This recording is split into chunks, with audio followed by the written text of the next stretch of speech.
Is the next gen car coming to the Xfinity series? Everyone hold your horses. Plus, instant Snowball Derby reaction.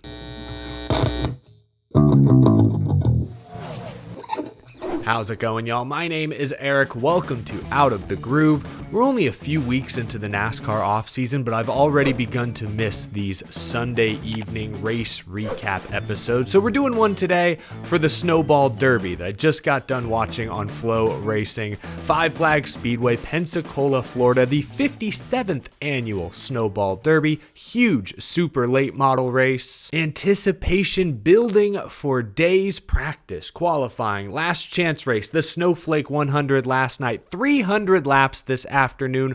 Let's talk about it because this race featured numerous NASCAR names, up and coming stock car racing stars.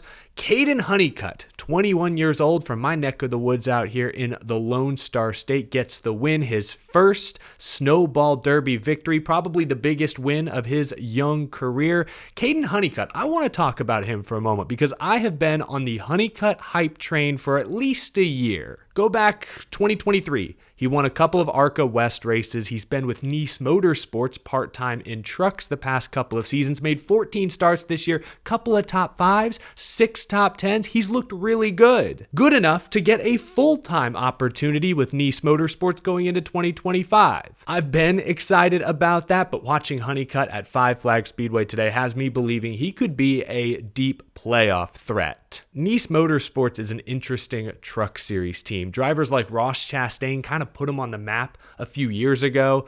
Carson Hocevar a couple years ago kept them relevant, got them to the championship 4. The only Nice driver not named Hocevar, not named Chastain, that in my opinion has consistently jumped out the past couple of years has been Kaden Honeycutt on that part-time schedule. I'm not ready to predict championship 4. I just think he's going to take a 12th place truck and run 5th with it more times than not next season. Ran a great race today. Ty Majeski, the most recently crowned Truck Series champion, dominated, but the race ended on a short run. Honeycutt was really strong on fresh tires, got the best of Ty Majeski late. Shout out Stephen Nassy. I've seen him race up in Wisconsin before. Great driver, charging hard, almost got redemption after losing the Snowball Derby and inspection a couple years back. Ends up finishing a close second, but Kaden Honeycutt is the main driver I wanted to come in here and talk about today. It's a name I've mentioned on this show a few times in the past year or so, and it's a name I think we will continue to mention more and more frequently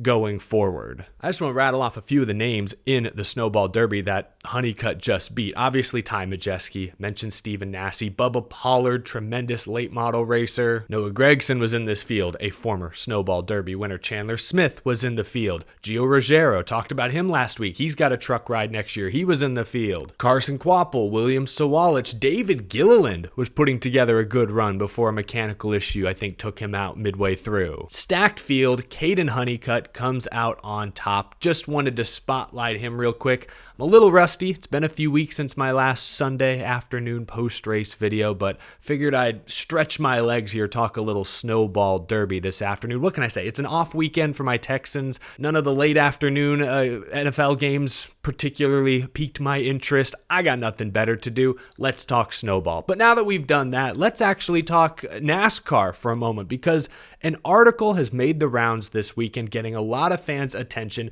Newsweek reported on comments NASCAR president Steve Phelps made during Race Industry Week last week. I'll link the Newsweek report down below. We talked about some of Steve Phelps' comments on this show. I glossed over these comments because frankly, I didn't think they were a huge deal. But apparently I was wrong. Apparently fans believe these comments are extremely newsworthy, so let's break them down. We are entering year 4 of the NASCAR Cup Series Next Gen car. Steve Phelps suggested that elements of the Next Gen car could trickle down to the Xfinity or Truck Series sometime in the near future. Phelps said, quote, I think there's some other opportunities for us in the lower series to make some changes. What those look like, I don't know. but we'll keep iterating on the next-gen car. I think we're looking at some things in the Xfinity series, nothing to announce now. I think there's some things we need to do with our race teams in the Xfinity series, as well as the manufacturers that are existing and potential new OEs that could be in that series and in our truck series. Any changes to the Xfinity series or Craftsman truck series would need to be supported by those in that garage for them to continue racing as well. So, adding context to Phelps's comments. Remember, last week we talked about on the show, he said he's bullish, believes a new manufacturer will join NASCAR in the, what did he say? The near to mid term, something vague like that. Honda recently put public pressure on IndyCar to evolve, change their business model, or they could pull out in the coming years. NASCAR likely is feeling similar pressure from Ford, Chevy, and Toyota. They're hearing similar things from Honda and other prospective manufacturers. What do they want to see in NASCAR for them to be willing to make that major investment? NASCAR has to continue to evolve, stay up to date. That's the door that I believe Steve Phelps is attempting to slowly push open with those comments. I'm reminded again of Truck Series team owner Josh Reum's recent Twitter barrage. Remember this post he made about single source suppliers? Clearly, NASCAR recently must have floated something out there to Xfinity and Truck Series team owners, and some owners did not like what they heard. Tommy Joe Martins, co-owner of Alpha Prime Racing in the Xfinity series, posted his own response to these Steve Phelps comments. Martin said, quote, "This would be a long runway that's only been discussed in one-on-ones.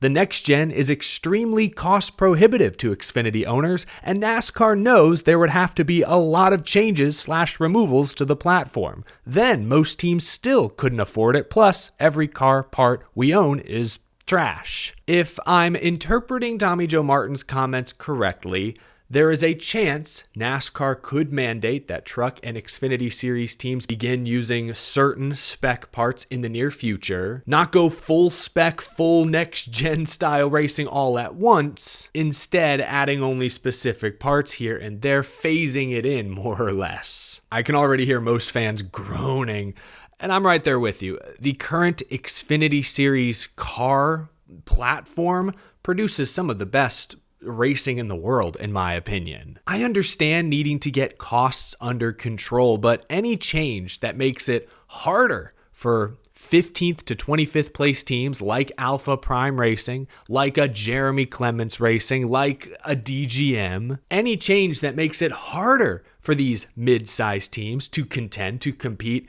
is a change I hope stays in the drafts, does not see the light of day. There undoubtedly have been some positives to come out of the next-gen car in the NASCAR Cup Series, but it's produced as many or more problems. I think about how much of the most recent Cup Series charter negotiations centered around the next-gen car, how expensive these single-sourced parts have become, how the fact that NASCAR has chosen many of these vendors, how there's no natural competition for these parts, how that's potentially driven up the price, how there's a conflict of interest there. Teams, especially like 2311 and Front Row, have expressed concern with NASCAR owning the next-gen car IP. These teams assemble these cars, but NASCAR still owns the design. There may be a way spec racing makes some sense for the Xfinity or Truck Series. Like I think about the Craftsman Truck Series.